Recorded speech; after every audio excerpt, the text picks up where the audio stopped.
Proper मांडणी असायला पाहिजे, त्याचा लेआउट. तुम्हाला घराचं पहिल्यांदा घर बांधताना काय करतात, डिझाईन, त्याचा आराखडा तयार केला जातो. काय केला जातो, आराखडा किंवा ड्रॉइंग काढले जातं. ते हे म्हणजे हे ड्रॉइंग आहे. या वर्कशॉप मध्ये हे सगळं पाहिजे. ओके, हे काय वर्कशॉप मध्ये हे सगळं असतं. ओके, मग पहिलं काय आहे इथं, रिसेप्शन. रिसेप्शन म्हणजे काय, रिसेप्शनला काय चालतं, रिसेप्शनला इथे हे काउंटर आहे, हे दत्ता सरांचं जे काय रिसेप्शन आहे, म्हणजे आलेल्या व्यक्तीला प्रॉपर माहिती दे. ओके, कसली माहिती, त्याला काय पाहिजे त्याची. ओके, त्याला गाडी घ्यायची आहे तर गाडी सर्व्हिस डिपार्टमेंट, सेल्स डिपार्टमेंटला पाठवायचं. गाडी रिपेअरिंग करायचं आहे, सर्व्हिस डिपार्टमेंटला पाठवायचं. इन्शुरन्सचं काम आहे, इन्शुरन्स डिपार्टमेंटला पाठवायचं. त्याला कुठले स्पेअर पाहिजे, स्पेअर पार्ट डिपार्टमेंटला पाठवायचं. म्हणजे तो रिसेप्शन जो असतो तो त्याला त्या ठिकाणी कुठं जायचं याचं मार्गदर्शन करत असतो, किंवा त्याचं काही शंका असते त्याचं निराकरण करायचं काम कुठं होतं, या रिसेप्शन काउंटरला होतं. ओके, आणि तिथून मग तिकडे त्याला पाठवलं जातं. त्याच्यानंतर वेटिंग रूम आहे. काय आहे, वेटिंग रूम. आता तो गाडी सर्व्हिसिंगला दिलाय, सर्व्हिसिंगला 1-2 तास लागणार. मग त्याला काय करायचं, वर्कशॉप मधनं फिरायचं नाही, मग त्याला बसण्यासाठी, आराम करण्यासाठी एक रूम असते, त्याला वेटिंग रूम असं म्हणलं जातं. प्रत्येक तिथं असतेच, कारण की गाडीचं काम 5 मिनिटात होत नाहीये.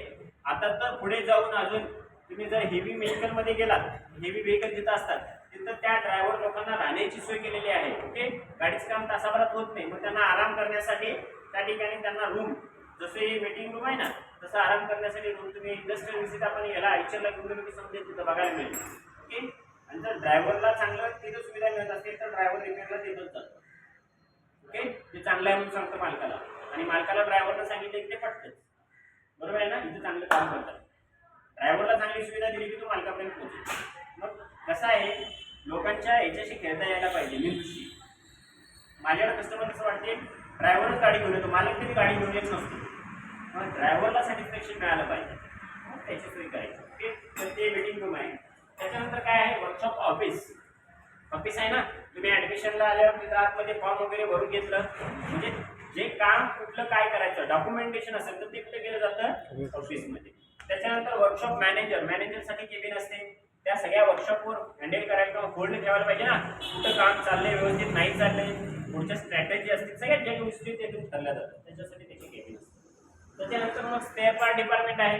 जे काही तुम्हाला काम करायचं आहे त्याला लागणारे स्पेअर बाहेर आणायचे का जाऊन आपण लोकल गॅरेजवाले काय करतात, स्पेअर पार्ट दुकानवाल्याकडे जातात. पण सर्व्हिस सेंटरमध्ये काय असतं, तुमचं स्पेअर पार्ट डिपार्टमेंट सेपरेट असतं. तुम्ही काय करायचं आहे, स्पेअर घ्यायचे. ओके, तर ते स्पेअर डिपार्टमेंट आहे. तिथं काम करणाऱ्या कामगार लोकांना लंच ब्रेक असतो, काही वेळेस रेस्ट करायची असते तर रेस्ट रूम असते. त्याच्यानंतर टूल रूम.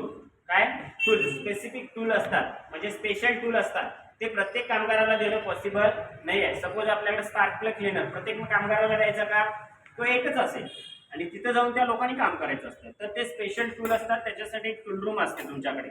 त्याच्यानंतर वॉरंटी रूम असते, म्हणजे काही आता गाडी असेल नवीन विकलेली तर काही पार्ट्सना वॉरंटी असते. गाडीला 5 वर्ष 10 वर्ष वॉरंटी असते. मग एखादा पार्ट खराब झाला तर तो कुठनं मिळणार, वॉरंटीमधून. ओके, वॉरंटीमधनं ते तुम्हाला स्पेअर देतील, आणि तो जमा झालेला पार्ट तिथून मग कुठे पाठवला जाईल, कंपनीला. मग त्याची जी प्रोसेस असेल ती या वॉरंटी रूममधनं केली जात असते. इलेक्ट्रिक रूम, गाडीमध्ये इलेक्ट्रिक काही असतील, ओबीडी स्कॅनर असेल, इलेक्ट्रिक वायरिंग, हार्नेस वगैरे वगैरे बाकीच्या ज्या गोष्टी असतील ते इलेक्ट्रिक रूममध्ये केल्या जातील. तर त्याच्यासाठी इलेक्ट्रिक डिपार्टमेंट असतं. त्याच्यानंतर काय आहे, ॲग्रिगेट. ॲग्रिगेट म्हणजे काय, जसं टूल रूम मध्ये टूल मिळतात तसं ॲग्रिगेट मध्ये ॲग्रिगेट्स. ओके, म्हणजे स्पेअर पार्ट असतात त्यातलाच भाग आहे. ओके, ॲग्रिगेट आणि टूल्स एकच भाग आहे. ओके, टूल्स म्हणजे हे वापरले जाणारे टूल्स, ॲग्रिगेट म्हणजे स्पेअर, गाडीमधले स्पेअर, त्याला ॲग्रिगेट. ही सगळी दिसतात ना, ते ॲग्रिगेट आहेत. ओके, तर ते ॲग्रिगेट्स, त्याच्यासाठी रूम, ते दोन्ही एकत्रच पाहिजे, ते आहे टूल्स. ओके, ठीक आहे. त्याच्यानंतर काय आहे, कॉम्प्रेसर रूम, म्हणजे जे काही कॉम्प्रेसर असेल किंवा काही मशीन्स असतील तर त्याच्यासाठी, किंवा इलेक्ट्रिक असेल, जनरेटर असेल तर त्याच्यासाठी रूम असतात. तर ती रूम आहे. ड्रेनेज रूम, ड्रेनेज टँक किंवा ड्रेनेज रूम म्हणजे सपोज तुमचं बाथरूम वगैरे जे असतं ते. ओके, त्याच्यानंतर हे झालं तुमचं त्या ठिकाणी असणाऱ्या सगळ्या सुविधा. ओके, त्याच्यानंतर ॲक्च्युली वर्कशॉप म्हणजे जे इथं तुम्ही उभा आहेत ते. मग त्याच्यामध्ये बे म्हणजे काय, एक हायड्रोलिक रॅम्प दिसतो का तो, त्याला एक बे म्हटलं जातं. काय म्हटलं जातं, बे. तसे तिथं काय असतात, 4-5 बे असतात, 10 बे असतात, 20 बे असतात, 20 ठिकाणी लोक काम करत असतात. तर ते बे, हे ते दिसतात का, हे सगळे बे. ओके, त्यातला पहिला बे कुठला आहे, वॉशिंग बे. जसं वॉशिंग करण्यासाठी पण बे लागतो, म्हणजे रॅम्प लागतो, बघितलाय काय? तो जमिनीतला असेल, रॅम्प असेल, तसा असेल, कसंही असेल, तर ते गाडी वॉश करण्यासाठी त्याला पहिला वॉशिंग बे म्हटलं जातं. ऍक्सिडेंटल बे, काही गाड्यांची म्हणजे ऍक्सिडेंट झालेली गाडी असेल तर त्याचे पार्ट्स काढावे लागतात, ते बाकी त्याला नवीन ऍक्सेसरीज बसवायचे, त्याच्यासाठी डिपार्टमेंटच वेगळं केलं जातं. म्हणजे तिथं फक्त कुठल्या गाड्यांची कामं होतील? ऍक्सिडेंटल. ओके, तर त्याच्यासाठी ऍक्सिडेंटल मग त्याच्यासाठी टेक्निशियन वेगळे असतात, ते कटिंग करणे, त्या ठिकाणी नवीन बसवणे, वाढणीचे पार्ट मागवणे, हे सगळं त्या बेवरती काम केलं जाईल. ओके, किंवा ऍक्सेसरीज बसवण्यासाठी नवीन गाडी असते त्याच्यासाठी पण सेपरेट बे असतो. त्याच्यानंतर नेक्स्ट आहे रिपेअर बे, म्हणजे गाड्या ज्या वर्कशॉपमध्ये कामाला येतात.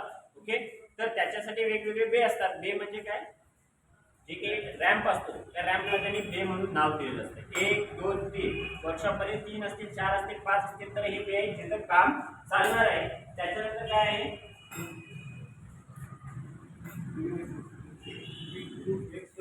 क्विक सर्व्हिस बे. क्विक सर्व्हिस बे म्हणजे काय होतं? एमर्जन्सी गाड्या असतात. आता अप टाइम सर्व्हिस म्हणून आलेले आहे. कशामध्ये? गाड्यांच्या मध्ये अप टाइम सर्व्हिस मध्ये तुमची गाडी 3 तासात तुम्हाला दिली पाहिजे. काय दिली पाहिजे? 3 तासात दिली पाहिजे. कितीही मेजर प्रॉब्लेम असला तरी 3 तासात गाडी दिली पाहिजे. कशी जाईल? सपोज दुधाचा टँकर बंद पडलाय, काय करायचं? दूध जर 3 तासापेक्षा 4 तास डिले झालं जायला तर काय होईल? नासेल ना ते दही होईल, त्याचं चालणार आहे का? मग सपोज त्याचा गिअरबॉक्स खराब झाला, काय करायचं?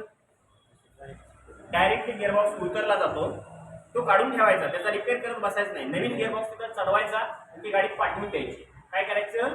गाडी पाठवून द्यायची. म्हणजे गाडी गिअरबॉक्स चेंज करायला किती वेळ लागेल? अर्धा तास, 1 तास, 2 तास, 3 तास, 3 तास, वॉटेवर 3.5 4 तास लागतील लई तर. तेवढ्यात ते होईल नाही आणि त्याच्यानंतर ती गाडी निघून जाईल. मग त्याच्यामधलं जे दूध होतं ते काय करायला लागायचं? ब्रेकडाऊन, त्यातल्या टँकरमधनं त्या टँकरमध्ये भरा, मग त्या टँकरमधनं घेऊन जावा, त्याच्यामध्ये वेळ वाया जातो किंवा त्याचं टेम्परेचर चेंज होईल, बऱ्याच गोष्टी असतात. मग ते चालणार आहे का? नाही. मग तो गिअरबॉक्स काढून ठेवायचा आणि गिअरबॉक्स नवीन लावायचा आणि गाडी पाठवून द्यायची.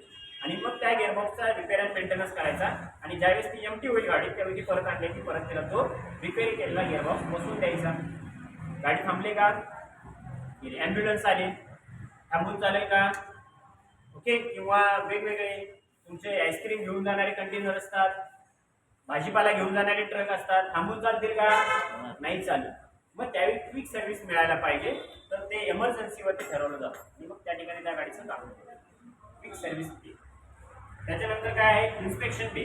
कुठे गाडीचं काम झालं तिथे फायनल इन्स्पेक्शनला यायला पाहिजे. आता शक्यतो काय केलं जातं? जिथं होतं तिथं चेक करतात आणि पाठवून देतं. पण स्टँडर्डनुसार ते तिथं जो फायनल इन्स्पेक्शन करणारा माणूस आहे त्याच्याकडे यायला पाहिजे. तर मी जसं कंप्लेंट केली तशी कंप्लेंट होती. बरोबर आहे ना? फायनल इन्स्पेक्शन तर केलंच पाहिजे. प्रॉपर गाडी झाली का? नसेल तर ती करून दिली पाहिजे त्याच्यासाठी. ओके, हे फायनल इन्स्पेक्शन आहे. हे असे काय असतात वर्कशॉपमध्ये लेआउट, म्हणजे वर्कशॉप कसं पद्धतीने आहे, तुमचं काय आहे ते सगळं त्याच्या